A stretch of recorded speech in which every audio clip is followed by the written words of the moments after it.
سلام دوستان، خوش اومدین به این ویدیو جدید. روز اومدیم درباره قضیه مود ماینکرافت صحبت کنیم برای ماینکرافت موبایل.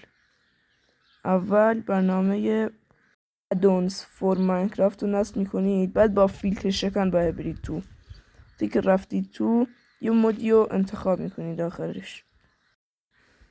الان من این مود تفنگ رو انتخاب میکنم. بعضی از موداش باید تبلیغ ببینی تا بعدش دانلود بشه. خب حالا میریم روی ماینکرافت و تمام کارهایی که میکنم و انجام بدید.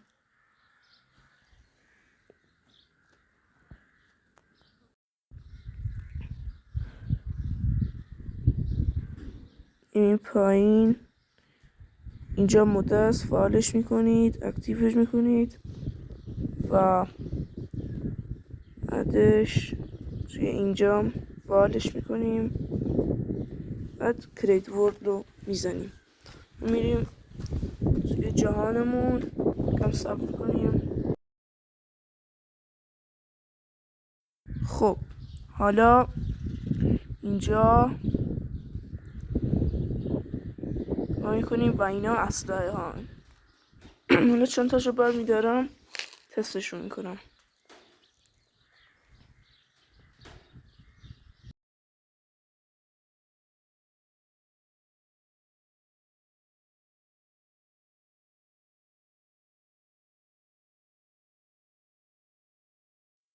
خب الان چجوری شلیک میکنه؟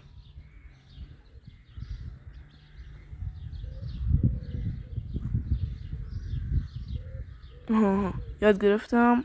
اینجا شلیک میکنه و اینم از آموزش روز.